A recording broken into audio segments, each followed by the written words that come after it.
Bismillahirrahmanirrahim.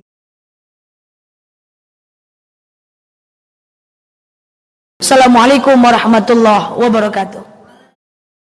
Baik, kita akan membahas tentang apa sih keutamaan di hari Jumat dan apa amalan yang bisa kita lakukan di hari Jumat, dicatat dan diamalkan secara istiqamah insyaallah.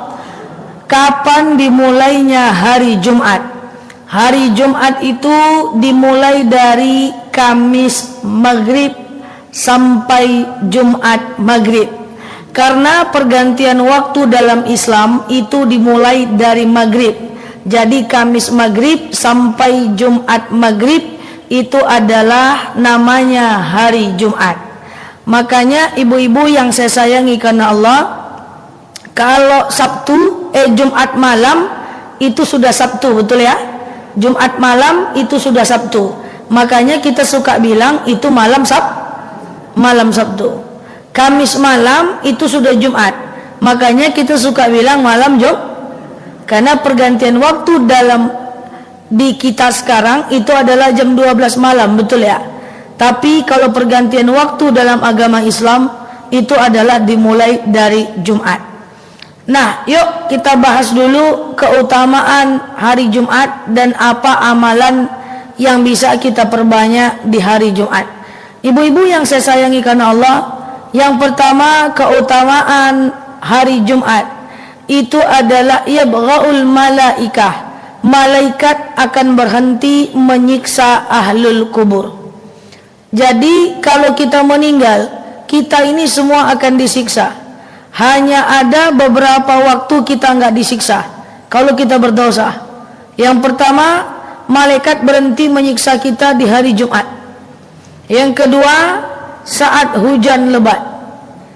Yang ketiga, salat 5 waktu. Yang keempat, di bulan Ramadan itu malaikat libur, malaikat cuti ya.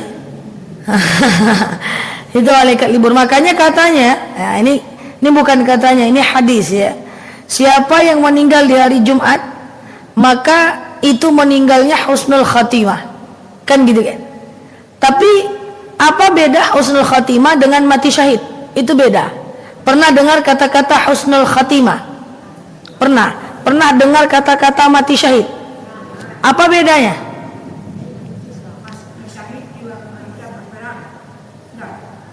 Kalau husnul khatimah itu matinya bagus, matinya aja yang bagus. Contoh, mati husnul khatimah itu mati saat kita dalam keadaan bisa mengucapkan kalimat la ilaha illallah, itu husnul khatimah. Atau meninggal di hari Jumat, itu husnul khatimah. Meninggal di hari Jumat itu meninggalnya aja baik, meninggalnya baik. Karena kalau dia meninggal di hari Jumat, dia datang ke kuburan, itu 7 langkah orang yang mengantarkan ke kuburan itu balik ke rumah, kita akan langsung disiksa dan ditanyain oleh malaikat.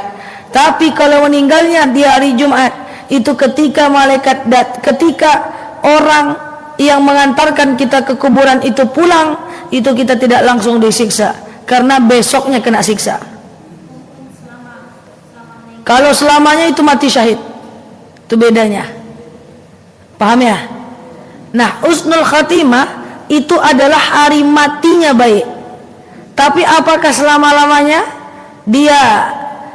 apakah dia langsung masuk surga dan kemudian dia aman dari segala macam siksa? Tidak.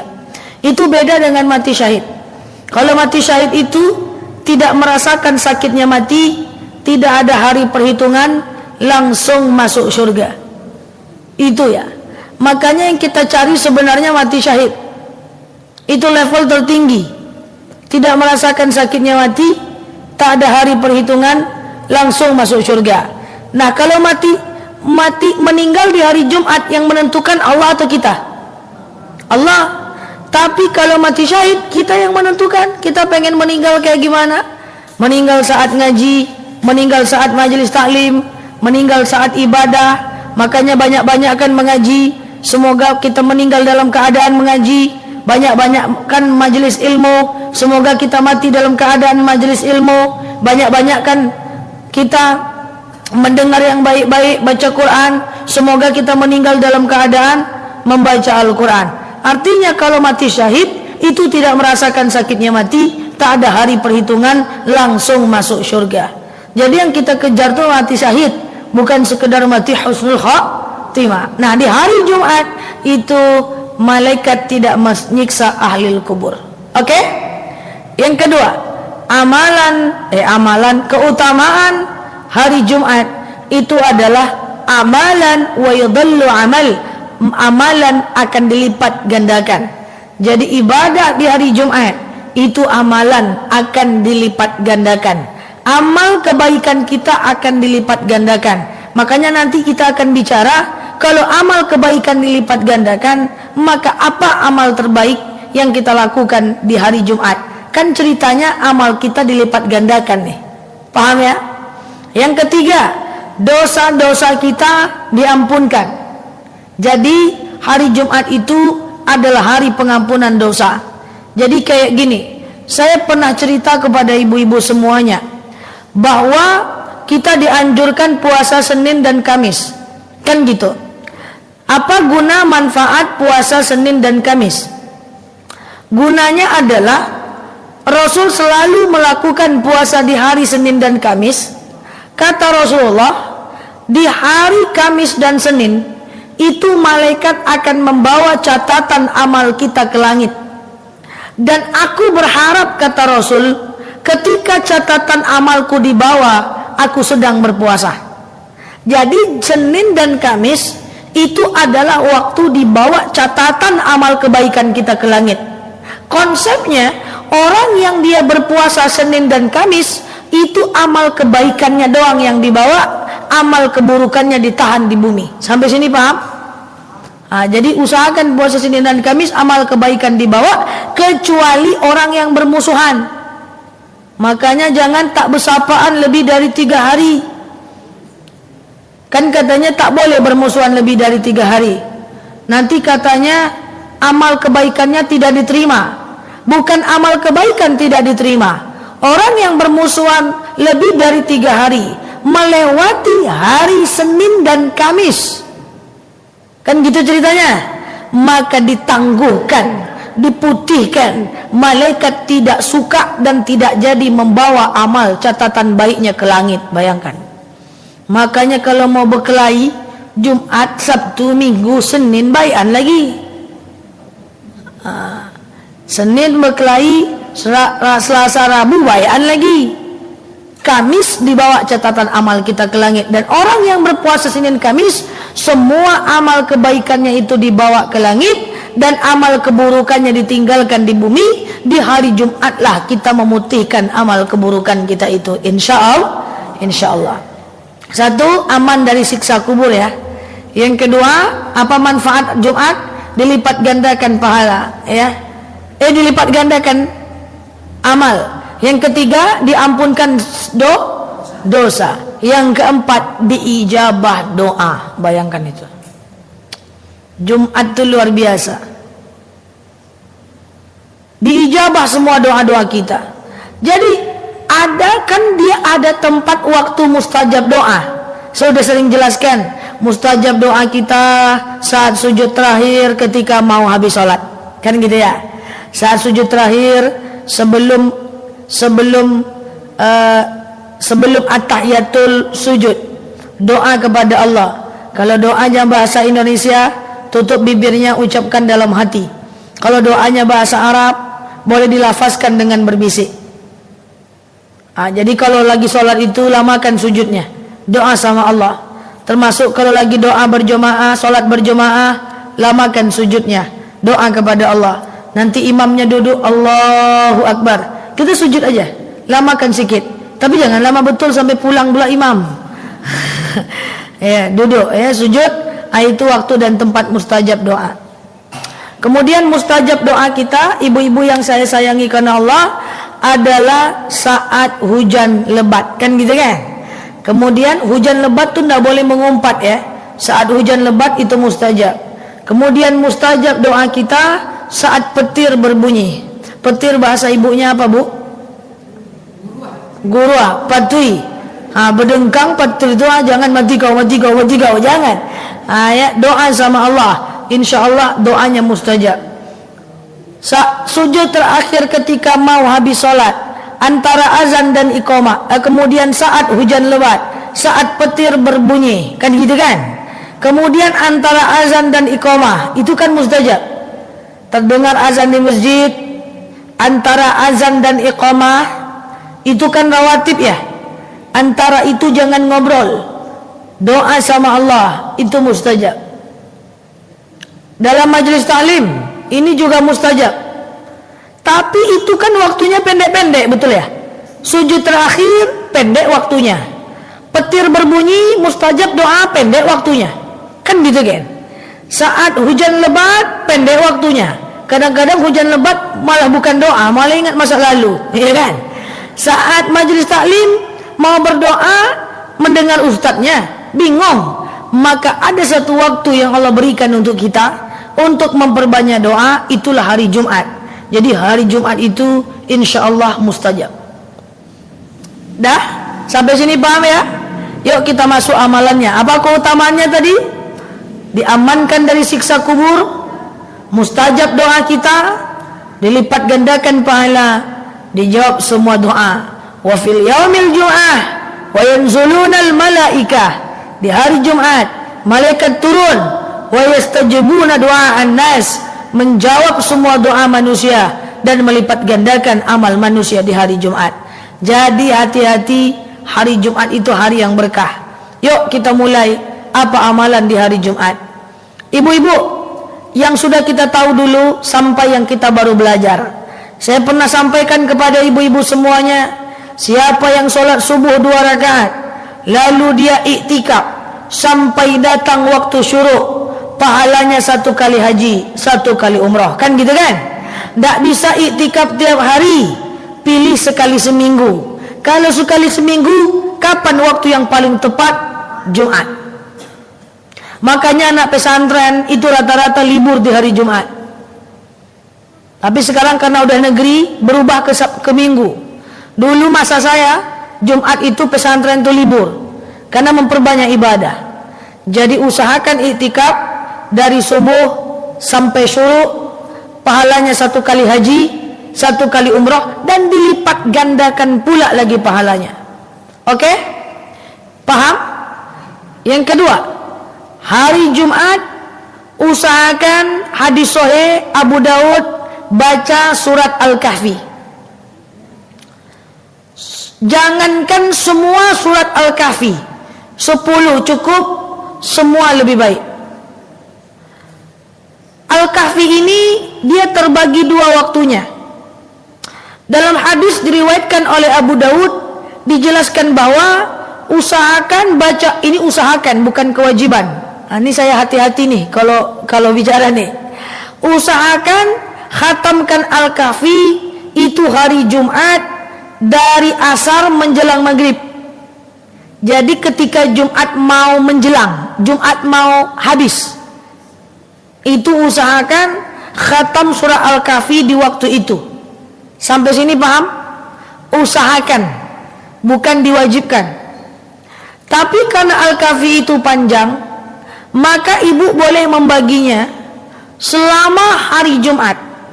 Jadi dihitung dari Kamis maghrib sampai Jumat maghrib. Ibu bisa potong-potong setiap habis sholat. Apa manfaat membaca Al-Kahfi, terutama di hari Jumat? Kita dijauhkan min fitnatil mahya wal mamat wa min fitnatil masihid dajjal. Yang membaca Al-Kahfi di hari Jumat dijauhkan min fitnatil mahya wal mamat, dari fitnah orang hidup dan orang yang meninggal. Orang meninggal ini maksudnya mamat itu segala makhluk yang gaib, dari fitnah jin, fitnah syaitan, fitnah iblis, wa min fitnatil masih dajjal, dan terlindung dari fitnah dajjal. Saya jelaskan satu persatu. Untuk baca Al-Kahfi di hari Jumat, yang pertama dihindarkan dari fitnah mahya. dari orang-orang hidup, siapapun yang hidup, termasuk fitnah manusia, orang-orang zalim, orang-orang yang jahat. Ya, rata-rata manusia ini sudah pernah difitnah, karena fitnah itu satu ujian, betul ya? Dan kita dilindungi dari fitnah itu. Artinya, jika fitnah dari manusia, mahya itu makhluk hidup ya Bu. Ya, dilindungi dari fitnah manusia. Maksudnya apa? Ada beberapa cara Allah melindungi kita dari fitnah manusia. Yang pertama, orang berhenti memfitnah kita. Yang kedua, kalaupun ada fitnah, kita dikuatkan karena fitnah itu. Dan yang ketiga, kalaupun ada fitnah, justru fitnah itu menaikkan derajat kita di hadapan manusia lain. Sayang tidak baca Al-Kahfi ya. Jadi yang suka baper-baper, aku difitnah pusing aku Al-Kahfi lah tuh obatnya. Ya. Jadi kalau kita baca Al-Kahfi, kita dilindungi dari fitnah manusia. Fitnah itu kayak mana cara Allah melindunginya? Bukan hanya orang tidak memfitnah, orang tidak mungkin tak memfitnah. Ya, masalah itu ada. Rasul aja difitnah, apalagi kita. Terus kita nggak mau difitnah, hebat pula kita pada Rasul lagi. Jadi fitnah itu ada. Cuman caranya adalah dengan kita baca Al-Kahfi, yang pertama manusia itu berhenti memfitnah kita. Yang kedua, kalaupun dia tidak berhenti, Allah kuatkan kita menghadapinya. Yang ketiga, justru Allah akan naikkan derajat kita dari orang-orang yang memfitnah itu. Itu manfaat baca Al-Kahfi. Yang kedua, min fitnatil mamat. Mamat ini bukan nama tetangga, bukan. Ya, yang gaib. Fitnah jin, kesurupan, dirasuki jin, maaf ya, di sihir, santet. Ada santet di bumi ini? Ada. Kita harus percaya dengan sihir. Tidak boleh, kita harus beriman kepada yang gaib. Ya, itu difitnah, dihindarkan dari orang iri dengan kita, orang iri dengan jualan kita, orang iri dengan kemajuan kita. Itu kita akan dilindungi. Dan dari fitnah Dajjal. Dajjal itu adalah fitnah akhir zaman. Di akhir zaman akan banyak orang-orang Islam yang susah. Di akhir zaman akan banyak orang-orang Islam yang susah. Maka nanti akan muncul fitnah. Kita akan ditawarkan makanan, minuman, harta, sehingga kita keluar dari agama kita. Dan orang yang baca Al-Kahfi, dia akan dilindungi dari fitnah Dajjal, insya Allah. Itu manfaat baca Al-Kahfi. Kemudian yang kedua, apa manfaat dari membaca Al-Kahfi? Yaghfirudz dzunub minal jum'ah hatta jum'ah. Diampunkan dosa kita dari Jumat Sabtu ke Jumat lainnya. Oke? Jumat Sabtu Jumat satu ke Jumat lain. Pertama amalannya apa tadi? Subuh 2 rakaat, iktikaf sampai syuruk. Oke? Yang kedua, khatamkan Al-Kahfi. Tidak bisa semuanya 10 ayat pertama dalam hadis riwayat Daud boleh. Usahakan habis asar menjelang maghrib.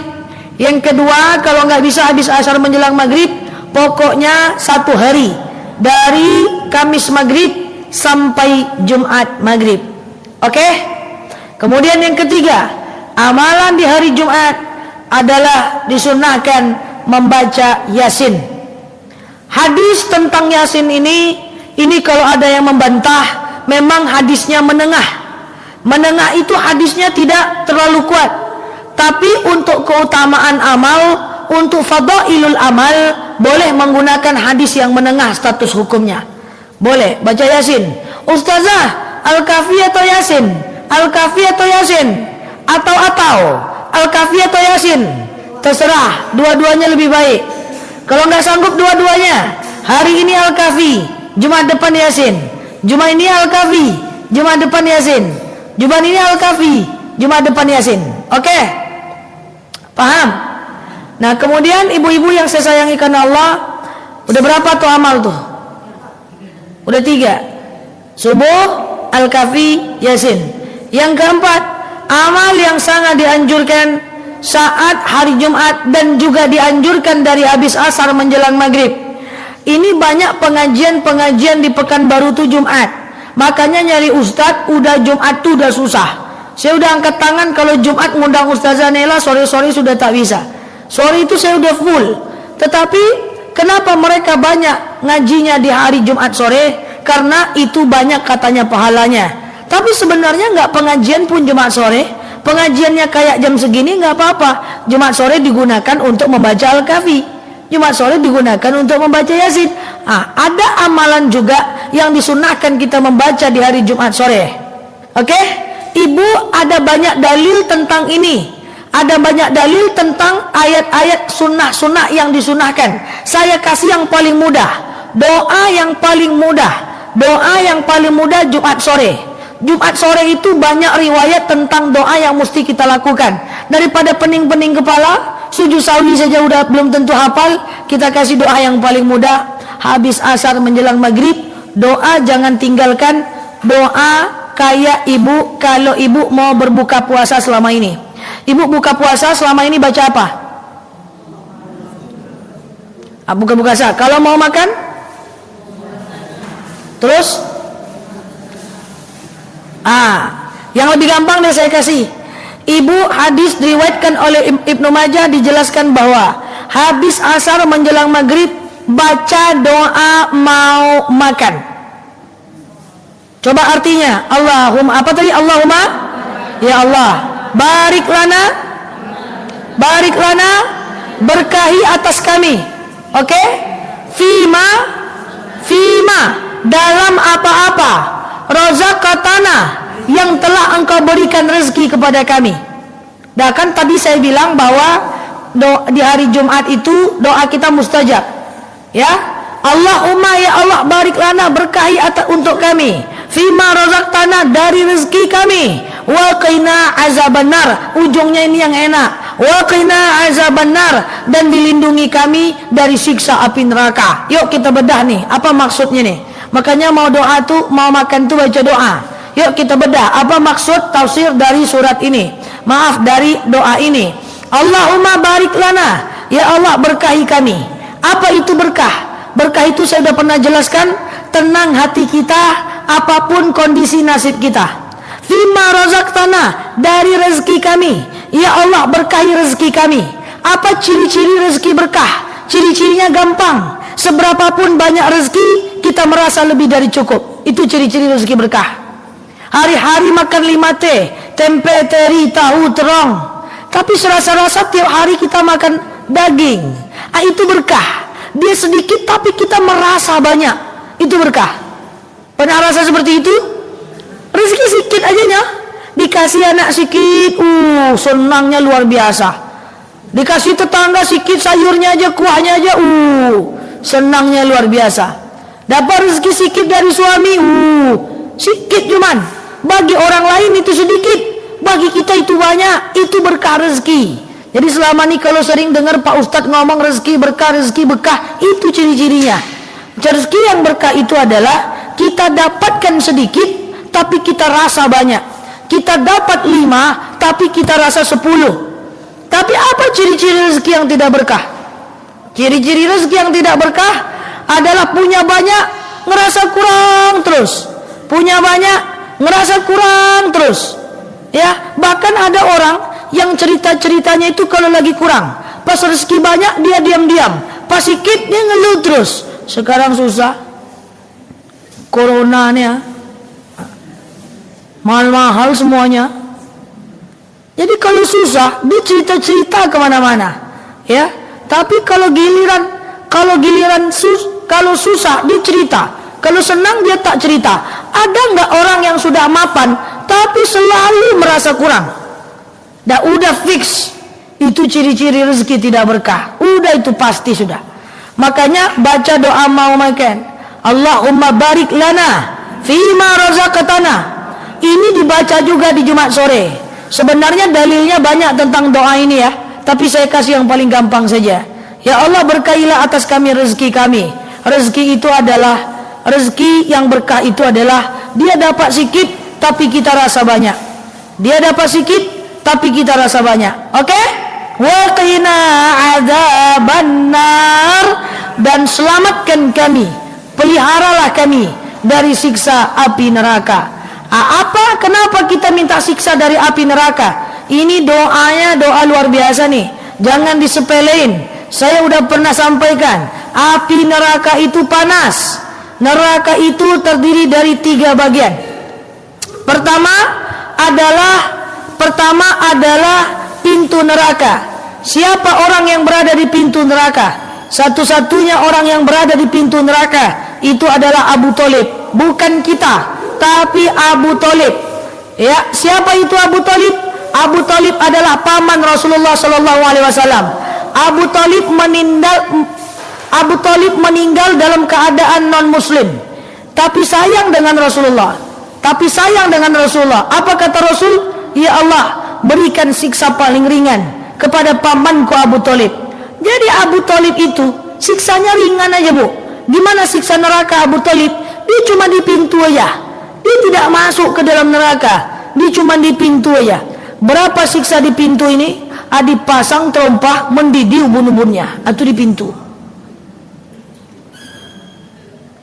Itu bukan gitu, itu Abu Thalib tuh. Makanya terhindar dari api neraka itu wajib, kita pengen. Yang kedua adalah apa? Adalah di dalam api neraka. Siapa orang yang berada di dalam api neraka? Yaitu orang Islam yang berdosa. Kemudian yang ketiga adalah kerak-keraknya api neraka. Siapa orang yang berada di keraknya api neraka? Satu, orang Islam yang mati bunuh diri. Yang kedua, orang Islam yang berzina belum bertobat meninggal duluan. Yang ketiga adalah orang Islam yang syirik. Ingat, 1 hari di neraka 48 tahun di dunia. 1 detik di neraka 1000 tahun di dunia. 1 detik di neraka 48 tahun di dunia. 1 hari di neraka 1000 tahun di dunia. Itulah siksa api neraka. Jadi jangan pernah membayangkan masuk neraka. Bayangkanlah masuk surga tanpa hisab. Itu neraka. Nah, jadi jangan kita remehkan doa mau makan itu. Allahumma barik lana fima razaqtana wa qina adzabannar. Ya Allah, tenangkan hati kami berapapun rezeki kami. Kan itu maksudnya.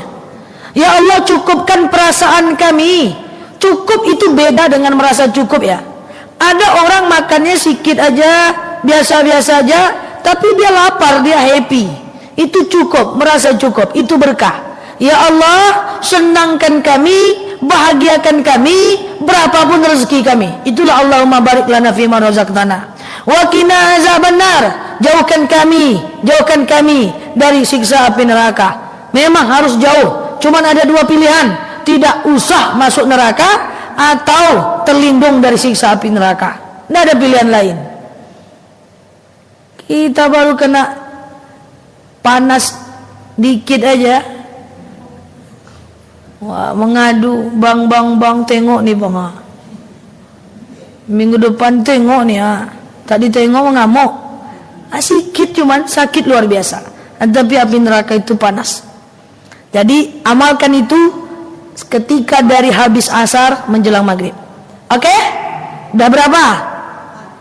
4. Yang kelima, amalan yang bisa kita lakukan di hari Jumat, kita perbanyak. Ibu-ibu yang saya sayangi karena Allah, adalah perbanyak berdoa. Kan ceritanya tadi doa mustajab. Ya, cerita di awal tadi. Maka perbanyaklah berdoa di hari Jumat.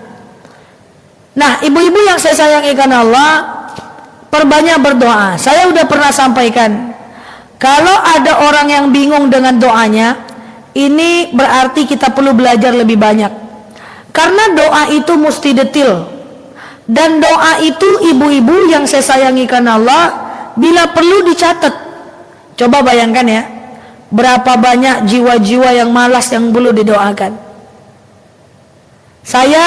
Ibu boleh contoh, boleh diikuti, boleh tidak, tapi ibu bagi aja nanti ya.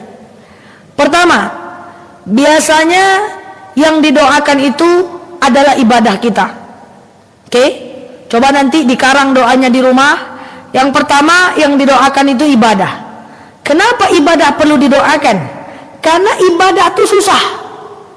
Ibadah itu mudah atau susah? Susah. Bangun tahajud, tekantuk-kantuk. Jadi ibadah itu mesti didoakan. Ya Allah, istiqomahkan aku untuk datang majelis taklim Selasa siang jam 2. Ya Allah, istiqomahkan aku untuk sholat duha. Ya Allah, istiqomahkan aku untuk menghafal Quran. Ya Allah, kata Ustazah Nela, belajar Quran wajib, maka jauhkan aku dari rasa malas. Ibadah perlu didoakan. Ibadah itu kita nggak bisa sendiri, kita butuh bantuan Allah, karena betapa sulitnya ibadah itu. Yang kedua, apa yang didoakan? Akhlak. Akhlak kita perlu kita doakan, Bu. Doakan di hari Jumat, Bu. Akhlak itu perlu didoakan. Apa akhlak? Satu, suka marah-marah. Ya Allah, mampukan aku untuk menahan marah. Itu akhlak, betul ya? Itu akhlak. Yang kedua, mengeluh. Ya Allah, hindari aku dari golongan orang-orang yang ngeluh. Kita ini kan masih suka ngeluh-ngeluh, ibu-ibu ya. Tapi ibu-ibu yang jauh sana, bukan yang sini dong. Ngeluh ya. Apa yang sering saya contohkan? Bangun tidur, sakit-sakit badan. Bangun tidur, harusnya bangun tidur semangat.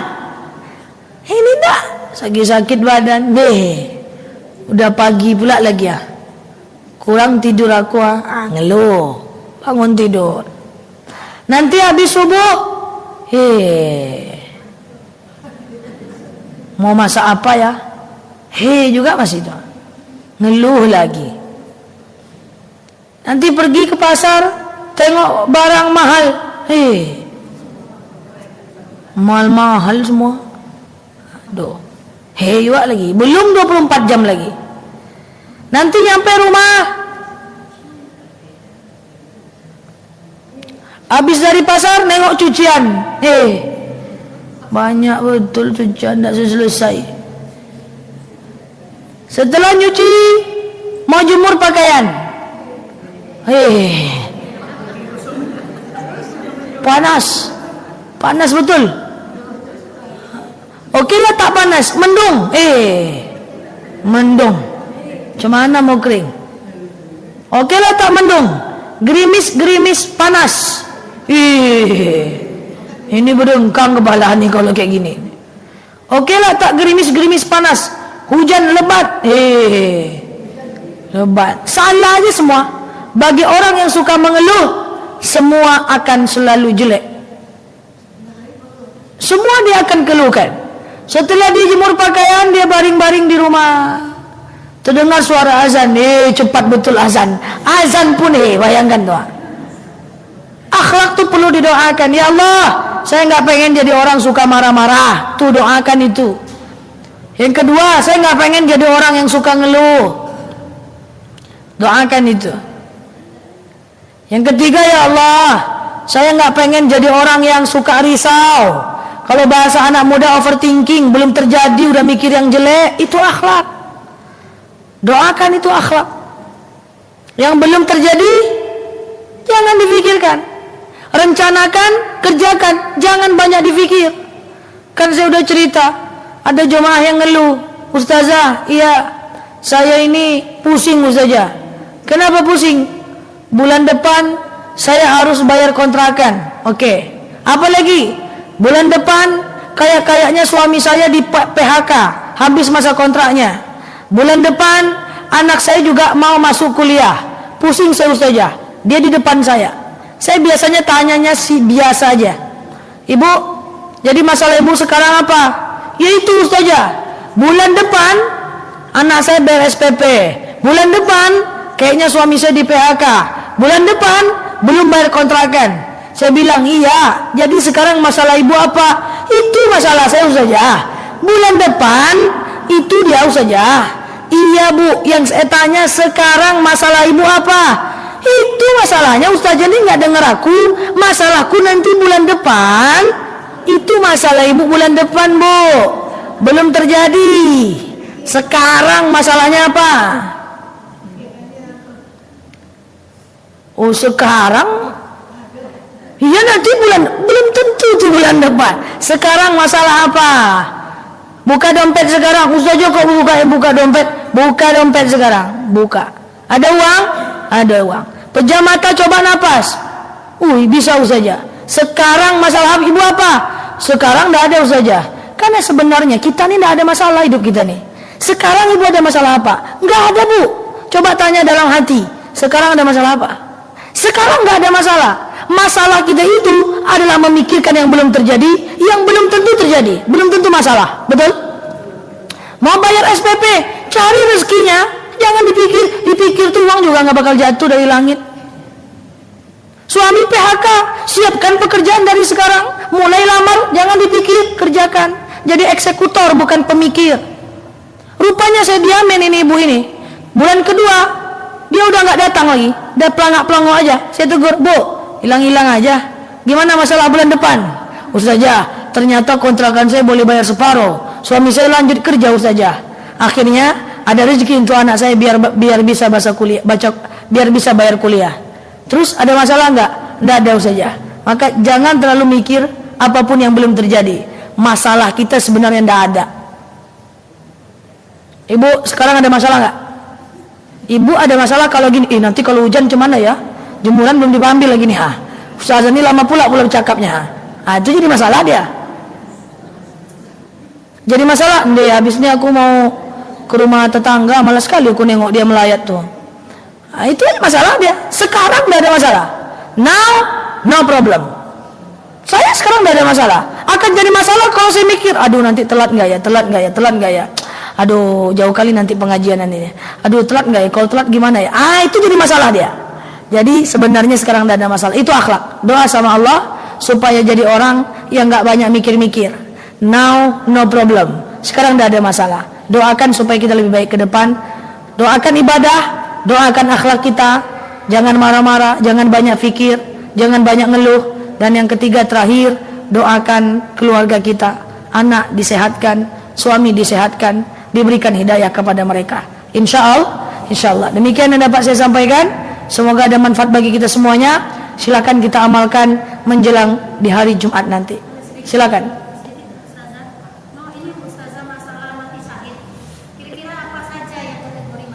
Mati syahid itu adalah mati yang disamakan frekuensinya dengan mati dalam jihad fisabilillah. Sekarang kan orang tidak berjihad lagi di jalan Allah, orang tidak berperang. Maka disamakan dengan mati dalam majelis ilmu, meninggal saat baca Quran, meninggal saat sholat, meninggal saat ibadah. Pokoknya semua ibadah itu mati syahid.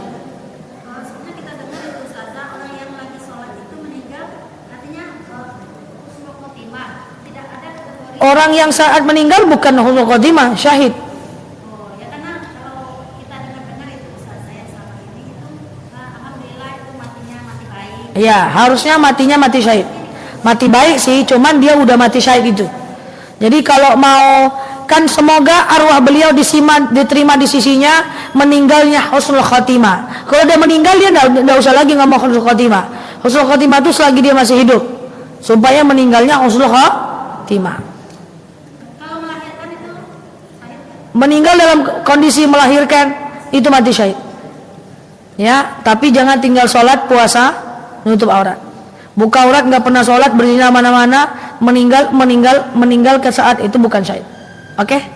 Terima kasih. Wallahu a'lam bishawab. Iya. Tapi sering kita dengar kata orang itu sudah meninggal, tapi katakan ini mudah-mudahan dia husnul khotimah. Itu yang tidak, itu yang keliru itu. Mudah-mudahan dia mati dalam keadaan husnul khotimah. Dia udah meninggal. Iya, keliru kalimatnya aja. Iya. Jadi nanti arwah beliau meninggal dalam keadaan husnul khotimah. Sekedar informasi. Kita doakan keluarganya begini, begitu, sabar gitu. Mudah-mudahan beliau dalam keadaan husnul khotimah. Itu sudah tidak bisa lagi, orang dia sudah meninggal.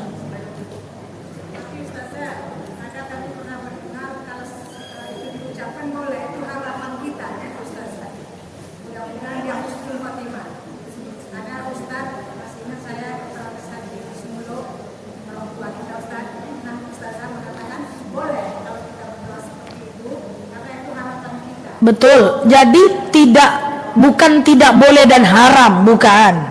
Tapi kalimatnya saja yang kurang tepat. Tapi kalau kita ucapkan apakah berdosa? Ya tidak. Ya, tidak ada masalah diucapkan, cuman kalimatnya saja kurang tepat. Harapan kita dia meninggal husnul khatimah. Sudah tidak bisa kita berharap lagi. Orang dia sudah meninggal dalam keadaan dia. Boleh, harapan boleh, tidak ada masalah. Jadi tidak tepat bukan berarti tidak boleh. Jadi kalau makanya husnul khatimah itu kalau bisa saat dia hidup. Kayak gini kan. Saya sering bilang semoga kita semua meninggal dalam keadaan husnul khatimah saat kita masih hidup, ya. Tapi apakah itu berdosa kalau dilakukan? Tidak apa-apa ya. Tidak melanggar syariat. Ya. Misalnya ini saja, kita membaca surat Al-Kahfi, surat Yasin itu maaf untuk diri kita sendiri. Yang kedua, kita membacakan surat Al-Kahfi, surat Yasin itu kita hadiahkan untuk anak kita atau orang tua kita atau siapa saja. Apakah beda fadilah Ustaz kepada kita? Al-wasilatu la yanqusul musawwil. Orang yang mendoakan pahala ibadahnya untuk orang lain tidak akan mengurangi pahala dia sedikit pun. Tidak akan membedakan. Kita baca Al-Kahfi, baca Yasin, doakan untuk diri kita, untuk fulan-fulan, orang tua meninggal, bla bla bla semua, tidak akan mengurangi pahala kita sedikit pun. Tidak akan mengurangi fadilah dan keutamaannya. Tidak akan mengurangi khasiatnya lah bahasa kita. Justru itu bagus. Namanya wasilah. Ya.